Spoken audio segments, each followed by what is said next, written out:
Right here? Yep. Yeah. Go ahead. Cody, you made a comment when you're still in AEW. You made a comment about I got you. taking everybody on a ride.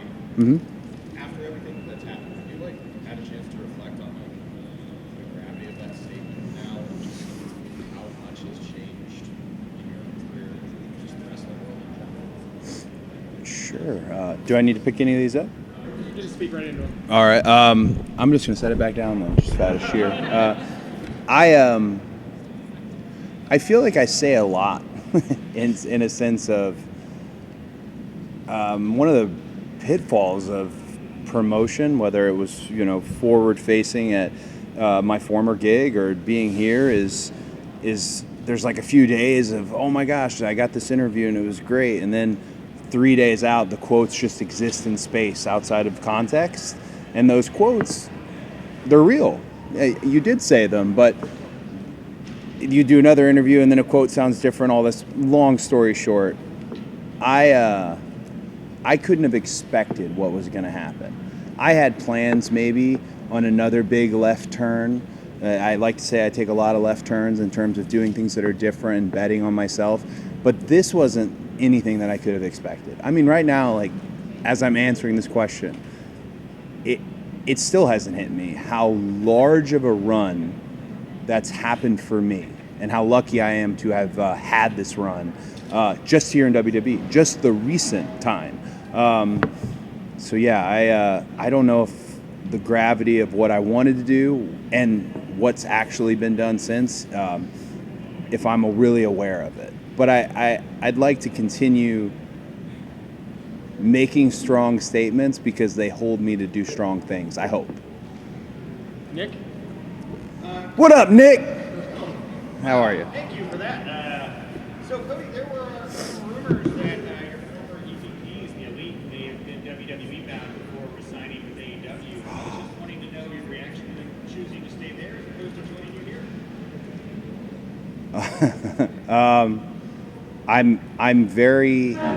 I'm very happy when any wrestler or superstar gets paid. I don't want to sound carny or hacky, but to know that your peers and people who take the bumps and go through all this and have that type of the physical struggle that comes with this gig, to know they're getting paid is really exciting. I am over the moon that group did what they did, because as Nick Jackson said, I believe they've made some NBA money off of it. And I'm honestly just really happy for them. I am. I would have loved to have seen him again, but I'm very happy for the choices they made. And that schedule is a little different. This particular gig at WWE, it's a different type of personality. Maybe fits me a little bit more. Yeah, but very happy for him. Be back. Austin Breezy. You're at a service event, Cody, and you took the time to be here. For my listeners, I want them to understand why it's important to be a part of the community. Yeah, no, it's a great question. Thank you for bringing it up because that's the most exciting thing that's happening. 62,000 meals likely to be packed, all going to the city of Detroit, going to these food banks. In addition to that, the VIP element of this, all of that money going to Connor's Cure and the V Foundation, every piece of that, I mean, literally every cent goes there. So every piece of that is the best thing that we can do, not just as a wrestler, superstar, person packing the meals, fan attending the event, media attending the event. There's a good feeling that surrounds all this. It's funny, almost juxtaposed against I have to wrestle Brock Lesnar tomorrow, and it will be violent and physical, maybe bloody, and maybe just absolute chaos. But we still all came to the city of Detroit, one of the most classic and beautiful cities in the world, and doing this for, again, Connor's Cure and the V Foundation. Wonderful spots. Every cent goes there. And all of this mac and cheese getting packed for these food banks. Thank you guys, for being here. And I'm happy to be part of this. I would do this every time we come to a city. Happy to be here. We go right here at the end.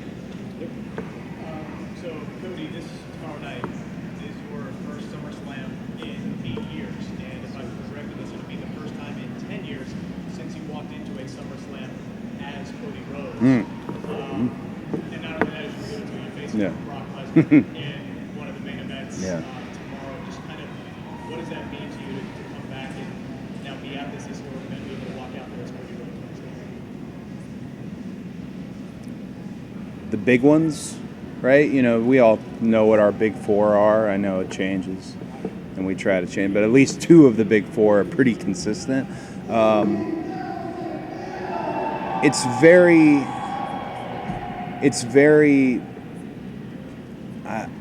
There's a large sense of responsibility is the best way that I would put it. It's not the most exciting or sexy answer, but everything I do, I want to kind of reinforce my place in the world, in this world. I want to reinforce my place. And I have the largest task ahead of me in terms of a Brock Lesnar. I really do think Brock Lesnar is Mr. SummerSlam, kind of looking through his former accolades at SummerSlam, just beating The Rock, just that alone. So the task is in front of me, and it's another opportunity to show people where I want to be, where I think I am. The fun part for me is this connection that I have with this WWE universe and pro wrestling fans has grown beyond what my wildest expectations. So again, going into this match with Brock, and the dangers of it, the violence of it, I still can't do anything but smile, really, just because I look forward to having that moment in Detroit. And again, that's a great stat I didn't even know. So to be able to make that walk anytime you can and connect with the audience, it's the best. Steve? I watched the documentary on Peacock. I cried a lot watching it. Oh, I'm sorry. It's great. It's a great story. But how are you feeling about the reception of your documentary on Peacock? Because I loved it, but we'll see how you feel about it. I don't want to be tacky.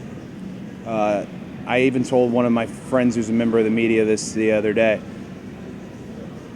I am looking forward to somebody leaking the information about the doc in terms of how well the doc did, because it did really well. And that makes me feel great, because when it's about you, you don't have a clue. You don't know, is this good? Is this bad? This is your life. You've lived it. There's a lot of crying. Would you cheer for this guy who's crying so much? Or blah, blah, blah. There's a lot of experience, like emotions you experience watching your specific story in your specific doc. I can't thank Matt Brain and Ben Hauser enough for what they did with it, and I'm really hoping somebody gets it out there about how well it did, because I really like to, I don't know what the kids call it anymore, I don't know the vernacular, but I really like to kind of wave the banner when a wrestler, our superstar, however you want to refer to us, does something that permeates into pop culture and mainstream. It's good for all of us when that happens, and this doc was able to do that. So one of you please scoop the deets somehow. Right.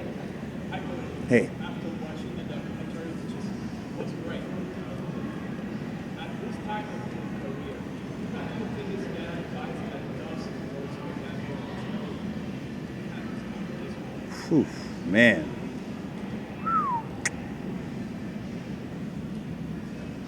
That's a tough one. I kind of think, it's only from my experience with him as a dad, I kind of think at this point he wouldn't be doing the advice as much. When if you watch the doc, for one thing, for the amateur wrestling, when things really started taking off for me, he kind of became this silent supporter, and he might have had plenty of opinions or ideas, or wanted me to do this, or angry that this happened to me on the mat, or didn't like an official, or did like something, whatever it may be. But he kind of just stood back and let me do it. And I kept thinking about what he would be like if he was at Mania this year. And I'm telling you, he probably wouldn't have said a word. He probably just would have enjoyed that it was happening. Because he had this belief in me, but still, it's a long way to get to some of the spots that we've been so lucky to get into. So I think he would have just been quiet and hung in there. I mean, his classic advice always, as far as wrestling and sports entertainment is concerned is hit your finish. That's just classic. Hey, are you hitting your finish? Hit your finish. Just that was his go-to. So maybe that. Bill, why you got all the way on the outside? Do you know everyone here, by the way? You guys know Bill is just an absolute legend. Little round of applause for Bill. Woo!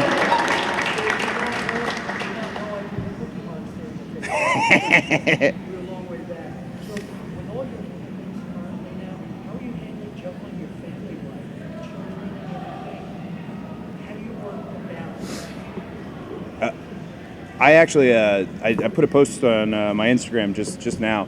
I got to read Libby's story before she went down for her nap today, and I feel with the way the schedule is here now, and the having the bus and having the family on the bus, I'm able to kind of be there as much as I could possibly be there, far more than the guys were able to be there during Dusty's heyday and that period. I'm a big believer, and you can understand this more than anybody here. I'm a big believer, and there are some wrestlers who feel that they can't have that and this. They can't have both, right? And that's a sacrifice to a degree that they make. I'm a big believer is you can have it because of this. Like one of the driving things for me, again, I see so many do it for Dusty signs. Those are great. I love them. Totally understand the sentiment. But I think more do it for Brandy, do it for Liberty. That's more of, that's really what drives me. So the balance, to answer your question, I feel I'm doing okay with the balance. Brandy pulls a lot of the load, and I feel I'm doing okay. But I strive to be better. Thank you. Yeah. So one of your greatest matches ever with Mr. Cody Lee and Carter is a dog collar match. You can face anyone in the WWE in a dog collar match. So specific of a question. I still have that in my gear bag, by the way. I have my collar. So it's the only thing. I still have it. I would say you want to get someone. Here's who you don't want to have a dog collar match with: Brock, Otis. I'm trying to think of these low to ground, like big neck. Because the scariest thing with a dog collar match isn't the chain. It's you're pulled by your neck. That's the most terrifying thing ever. If you're coming off the ropes, it's the most terrifying thing I could possibly think of. I guess if I had to say, hey, this is who I'd do a dog collar match with. Gosh, that's a tough one. Nah, it's definitely, I'm going to answer this. I got to find somebody. I'm going through it in my head. Karrion Kross. Yeah, Karrion Kross. I hope that's not like big news. It's just answering your question, but yeah, I know. I think I don't know. The reason I say that is he feels like a bad guy to me. I like bad guys. It just feels like the presentation of it kind of fits with him. But that's also off the top of my head. So. Cool. We have one more, AJ. Oh, AJ, you got the final. You got the final. Huge match tomorrow against Brock Lesnar, the third match with you. How have you been preparing for your match? So, I can say my experience with Brock Lesnar from Backlash, Night of Champions, and all that's happened on Monday Night Raw with Brock and I and in between. It's the most physical ever for me as a wrestler, to a degree that I hate. It's not even trying to sound funny, but it's the truth. It feels like you're wrestling a bear every night. Legit, it just feels like a full-grown grizzly bear. And with that in mind, I try to do all the things that'll keep me healthy, keep me going in terms of nutrition, hydration, all my workouts. I got a great team with Brad and Jeff who put that all together for me. But I almost try to trap that stuff outside so that I don't have to think about the type of fight I'm getting into with Brock Lesnar. But a small scoop for you, I'm by no means an NCAA champion or a former UFC champion or even somebody who has a jiu-jitsu background. But I do know a few things, and I do know a few things that Brock Lesnar has not seen in our previous 2 matches, maybe that are more of the jiu-jitsu-like ilk, and with that in mind, I keep those in the pocket in case I need them.